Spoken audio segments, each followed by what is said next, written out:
Hi there. My name is Lambert, and I'm kind of addressing this to mankind, to intelligent people everywhere, and people who understand critical thinking can, kind of look at stuff and carry on a dialectic in a civilized way, and therefore, get to some sort of trade, share things, and trade ideas and notions and understandings, and then come to something more. Um, and also to Stefan Solat and I can't think of his name right now, the guy in Palm Springs. Um, it'll come to me. Anyway, Subud people. It's the day after Christmas. I'm getting ready to make some brownies, and but I continue, and I dare say we continue, but I mean, okay, I continue to be concerned with the condition of Subud, the business of the gift thriving in the world. Um, I was made to be Subud minded, and so therefore, I have concerned myself for a long time, maybe, 50 years off and on, with, Subud flourishing, growing, and, is it, or not, and I think we have to say at this point that, simply put, no, it isn't flourishing. In fact, it's almost disappeared. I mean, I can think of, maybe a million people around me. Nobody, almost no one knows of it. I mean, people don't. It's disappeared. Why has it disappeared? Well, it's disappeared because it's become is a kind of a odd way of carrying on and doing things. It's like there are many groups like that. The Rastafarian. I mean, the all these little cults and things and stuff. After a while, they make a splash, they get in the news, and then they're gone. There's still people who, the Masons, and all this kind of the Kiwanis. I mean, they're very little, very not really known. Whereas the gift is a thing that is just marvelous and would really, really help mankind. So I just want to kind of go over again. I can't find anybody to talk to about this subject in Subud, and those of you who are not in Subud, you can still understand this stuff. It's about organizing things and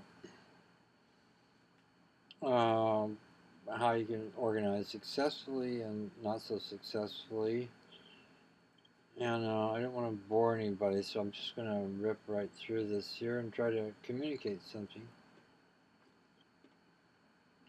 I think I'll kind of address myself to stuff in a bit. I don't know. Anyhow, in the very beginning, when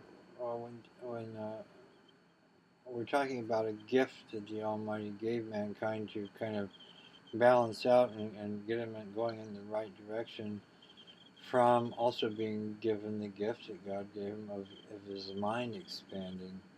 And that happened in the 50s, and you can see the results of it already pretty strongly. And if you look at it, let's just cut to the chase. I mean, the results are pretty amazing, and a lot of it's quite good, but it's also horrifying, isn't it? I mean, what man is doing and what he's thinking and how he's carrying on about things and how he treats a lot of people. It's not it's scary, and we've heard that this happened before, and that the whole race had to be destroyed because of it. So, the gift is a hope for mankind. It's a way out. And fundamentally, the gift is about not destroying man. It's like having, but instead restoring him while he's still in motion. I mean, while he's still alive, and then you can have kids that are restored or in a better condition. When we talk about better condition, you can see that if you look at the Bible and various things, you can see that people used to see angels and have visions and actually operate largely on the basis of their inner life. And you can see that most of that is not done at all today, or very little. It's very little of it's done. People were more. So we can say that man is kind of downgraded and is going down. Is he going down? Well, let's see. Let's see from the time of Christ.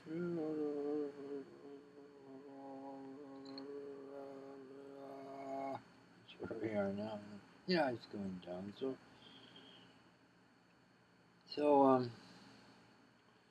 Anyway, this gift was, as you know, was brought by a message. There was a person that came with the gift, kind of was suited to explain what the gift was about, and then it was passed around the earth, and people were quite excited about it, took it up. What does it basically do? Well, the gift, if you get this connection to this, you get the gift and you connect with, because it will spread. If you're sincere, or you want it, someone else is actually manifesting or allowing the gift to strongly work in them, why it will transfer over to another person, and in that way it can very quickly spread across the world. And initially it did, but right away there was some really egregious errors that occurred, and those errors were that in the in the beginning it was inappropriately organized. It was organized on the basis of a real quick thing, and then that quick thing ended up still being going on, and nobody's ever corrected it. And what was that quick thing? Well, the quick thing was, they had a whole bunch of people all over the world getting opened, as we say, receiving the gift, and starting to do the exercise twice a week for half an hour. And then, just going about your regular life. So it's a light maintenance thing. It doesn't require huge amounts of, a modern man can easily do it. Half an hour twice a week. Sure, why not? And yet, over time, be transformed gradually, into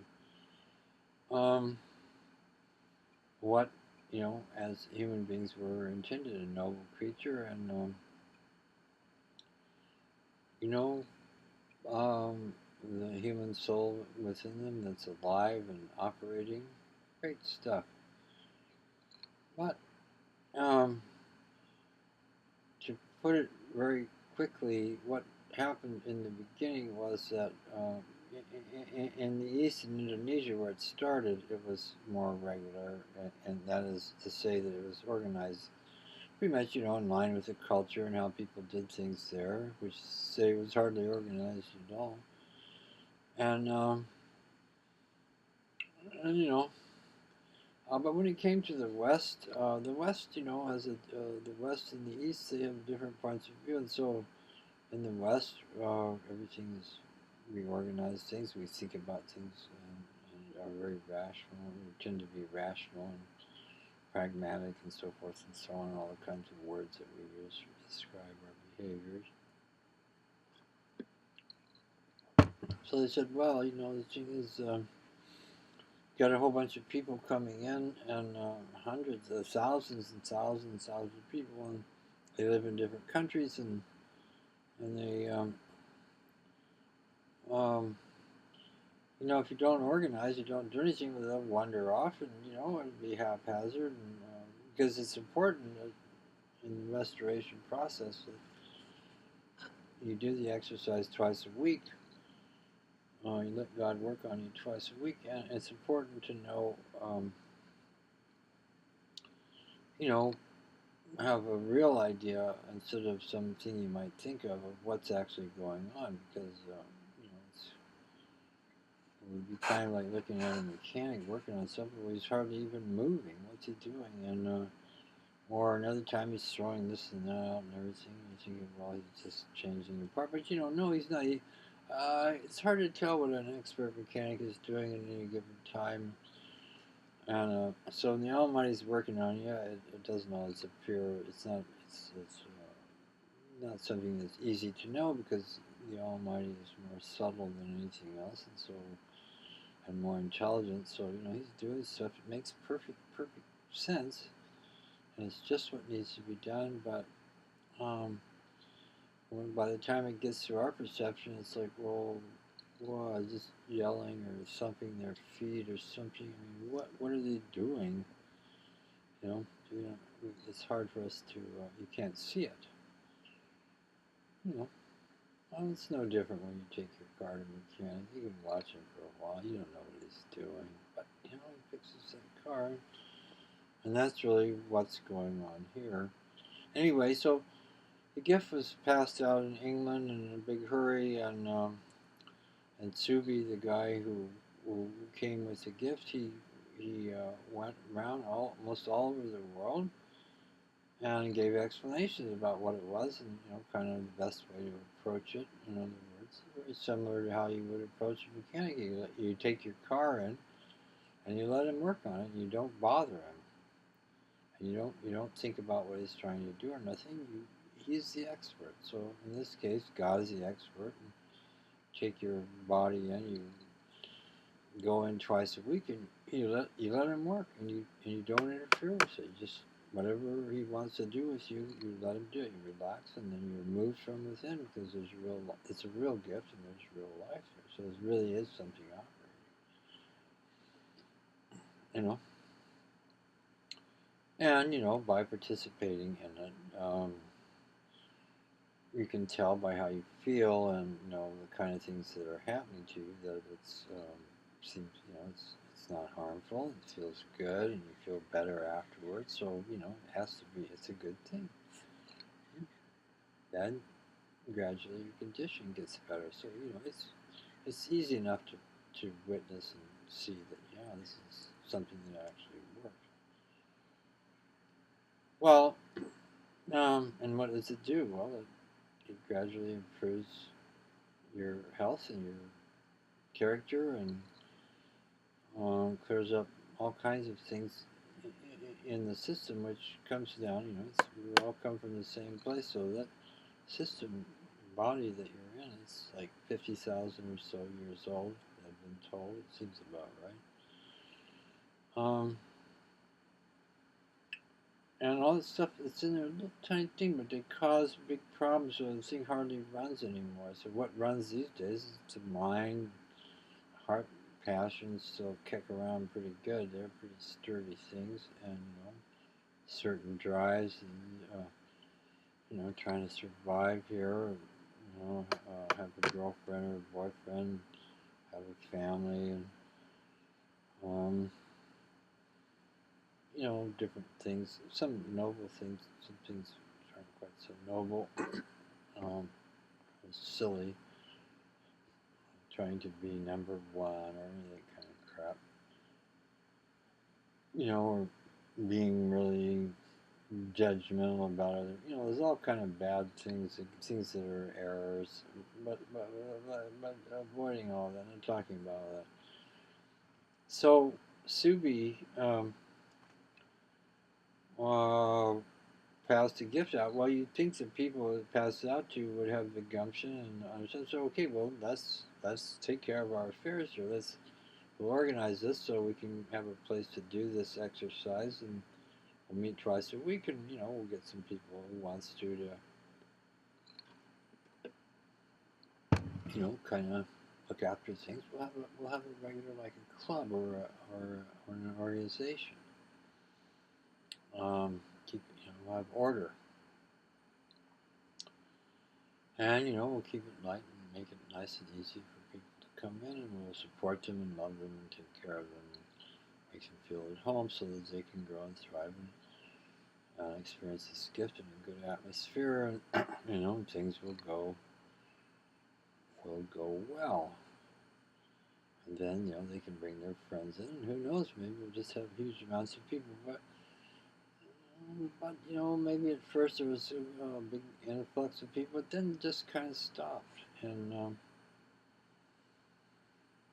I'm not going to say that I know why that happened exactly, but I have looked at this thing for a long time, and what I see is some very simple errors that occur. If you don't look, you can't see. So I looked, and so what I saw was that in the beginning they were kind of in a hurry, and the people who kind of should have taken up or normally think, okay, we'll organize ourselves, we'll be fine, they were responsible. They weren't. They went to this guy who was giving an explanation. Subud said, well, we don't know what to do, and how should we organize ourselves? Well, that wasn't his thing, to organize your group in Austin, Texas. I mean, you got to organize it yourself. That's, but they wanted advice, and they were uncertain, and all that kind of weak stuff, and things that aren't, that cool. But you can have understanding, you can be compassionate about it, and say, well, sure, of course, it's kind of a new thing for them. Got a third factor besides you and your body. Why, now you've got your soul starting to kick up, and you got the power of God working on it. So it takes a while to kind of get used to all of that. And when you do, it's nice, very nice, easy, a hard thing.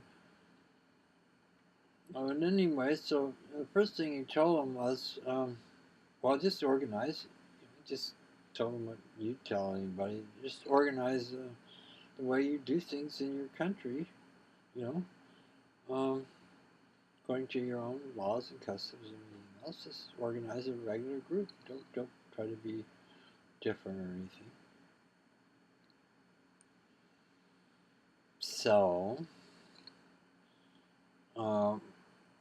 they kind of started to do that, but then they didn't do it because of one big issue. And the big issue was that they were kind of a leaderless and not that intelligent.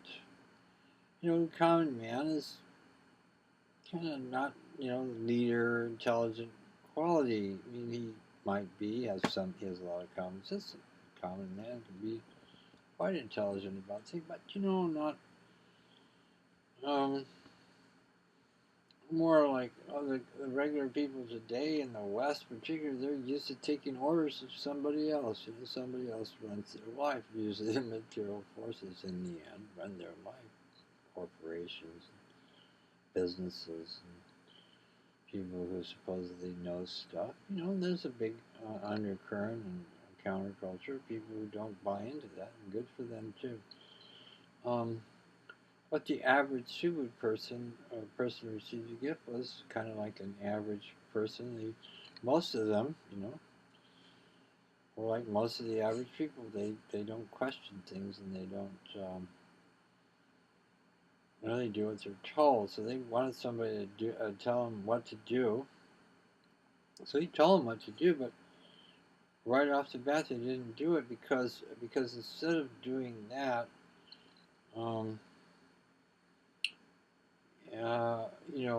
they decided to kind of see, well, what would he do?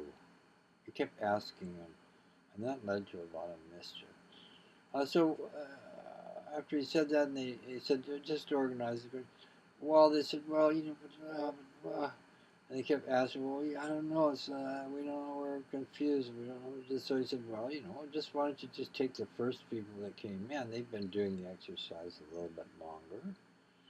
And they can kind of, for now, they can kind of look after the ones that are just coming in because they have a little bit more experience. So, just until you can kind of get things together and get things organized. So, call those people that are kind of looking after them. You can call them helpers or something, just temporary helpers, just for now. Okay, so now they had directions. So they went and they took all the people, not all the people, but a lot of the people who were the initial people who came in, and they gave them a position, temporary helper. Wow, now, who were those people? Let's look at that. Well, the Almighty called a lot of people, those of us who have experience with this know this to be true. He called a lot of people to this gift. And I remember in the early years why people would say, well, yeah, it's usually, and I think Subi said something about it too. Was it 3 years or 7 years? Well, the thing with 6 years is like 3 years, so it'd be like before you were received the gift, 3 years, things would start operating to take you to that gift. Well, maybe it was 7 years, I don't know. But anyway, a while. And so a lot of people could tell their story. They could say, well, first I met this guy, and then like this, and I went over here, and they tell very fascinating stories about how they were eventually led to this group, which didn't advertise and which wasn't proselytizing, They just go and meet. So, I mean, you have to know somebody or hear about something. And so, from a friend, word of mouth, So, but they were led to it, and I was led to it, But there was another group of people who came in who were under the, they were, because when Subi first came to the West, it was a spiritual guy, another kind of spiritual guy, Spensky and Gurdjieff. His name was John Bennett, and he had a big group of Gurdjieffians there, and he was interested in Subud, so he invited Subi, Bapa, whatever, to come over, and he came over and stayed there, and while he was there, it was in England, near London, I think, and anyway, he opened a lot of people there, and then he went to different countries and opened people everywhere else. But while he was at Coombe Springs, the name of this place,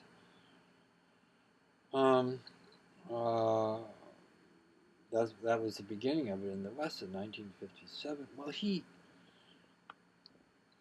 a funny thing happened because a bunch of these Gurdjieff people who were just, they weren't called. One can say fairly, using common sense, they weren't called to join Subud. But their leader, John Bennett, he took it up. He was like, wow, I love this. This is great. He was very enthusiastic. He wrote a book about it called The Path. Concerning Subud was the name of it. So a bunch of his followers, maybe there were 50 of them, 100, I don't know, maybe more. Anyway, they said, well, he's our spiritual leader, and he likes this new thing, Subud, they called it, and so maybe we should join it too. They said, yeah, let's join it too. I mean, he's joining, it must be good. So they joined Subud, but they weren't called. So to them, it was just another, to those of us who were called to Subud, it was clearly something completely different. It was unusual, and it just worked so well, and it was a real, we soon, if we didn't think it first, but after a little while we realized, oh my God, this is a special thing. I've never felt anything like this before. This is it. This is it. And but these other people, the Gurdjieff people, why it was another group. And actually, John Bennett himself, after a few years, he went off with some other guru. These kind of people, they're blind or whatever. Guru Waskavati is coming to town. Let's go listen to him. So it was all about this kind of thing, and then they listen to somebody else, and they go through their whole life doing this sort of dilettante spiritual kind of thing. Anyway, a lot of those Gurdjieff people, joined Subud. Now, so that made them like some of the first people, very first people who were open. So that made them, they became temporary helpers, but they didn't get it about Subud. So they just acted like, ordinary people would act. Now, the initial idea was to kind of look after the ones that hadn't had the exercise very long. And, for a few months or something, you could say, sure, yeah, that's fine, makes sense. Sure, it made sense. But the problem was that if you look at it straight on, who was called to come in? Well, Suvi said once, when God gives a gift, it's unlimited. He gives it, it's kind of like, dare I use the word infinite? I mean, it's like for everybody. It's not. It doesn't differentiate. The gift goes out. So every kind of person was called. Like it says in the New Testament. The bugs and the bees and everything else. That vision in the Acts, Peter saw that thing. So every kind of creature, they're all in human bodies. They were called to be opened, receive this contact. Now, some of them are, I mean, you can figure that some of them are probably in pretty bad shape and really needed it right now, and other ones were in a pretty good place and would benefit from it. And there would be many different aspects and facets of why God might call a person. God knows why, But I mean, but it certainly was okay, because so that you can say, okay, let's look at another side of those people. Well, those people were, um, some of them. If you look at mankind and people in general, you find, well, some of them are socially, you know, adroit, adept, and are socially accomplished, can deal with other people quite well, and some of them are loving, and some of them are caring, and some of them are good-hearted. Hmm? In other words, these are the kind of people that are suitable to look after and care and be concerned with new people coming into that group. Hmm? And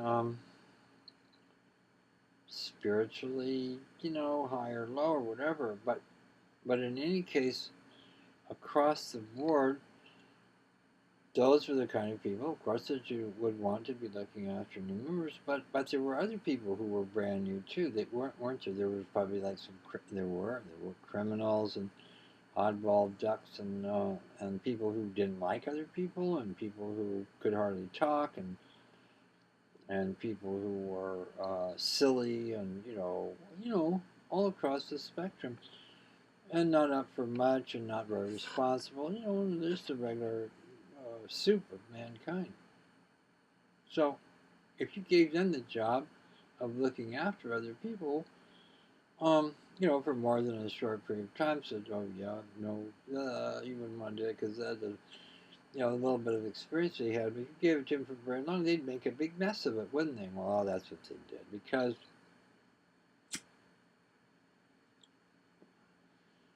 and they probably thought, well, because the way it went down is that Subi said, okay, we'll make him helpers. So then you go, Subi has said that you people who were first open should become helpers. They changed the kind of, there was something lost in the translation there. So then those people probably felt, well, gosh, God is calling. Subi was, like, it kind of like, he was obviously a clued in person and never claimed to be a messenger of God or anything, but our experience with him was he certainly was receiving from the Almighty and higher, things he said just be so neat and so cool and would just you say, oh, why didn't I think of that? That's right. Talk after talk, talks of treasure, of gifts, keys to life, and clear understanding of things that, not surface things. clear understandings of how things work, what actually makes man tick, what forces are at play and so forth, and what realms are involved and how they all interact, and what man's role in them is, and how man can behave in certain ways and they work really quite well and other ways don't. What he was never trying to teach you do this, do that. It was more like, it was, as he said, explanation. He would explain how it worked. This is how the thing works. You can do with it what you want. He never was kind of trying to lead you around. He said, well, do the exercise. God will lead you around. That's how it works. Anyway, so all this odd group of people, including this big group of people who weren't even really getting it,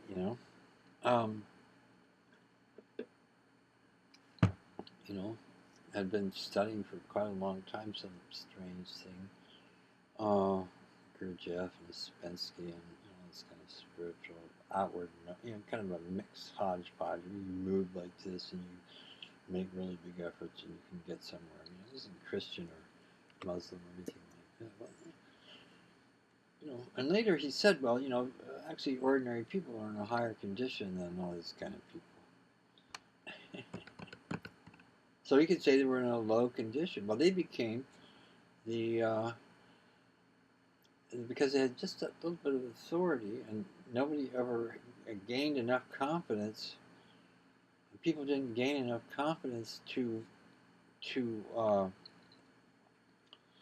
use their common sense and run things the way that was actually in accordance with their customs and their laws and everything else before that group of people got so powerful that they kind of blocked the whole thing.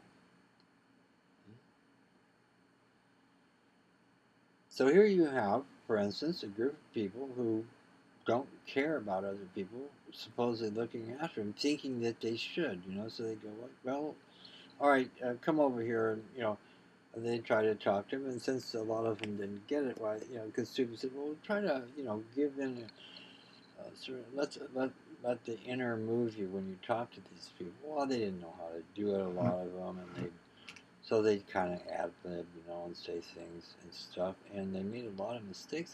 They pushed a lot of people out. They hurt a lot of feelings, and so forth and so on. And they kept asking him what to do. Okay, so that's going to be part one. And we're going to go on and see what happened next.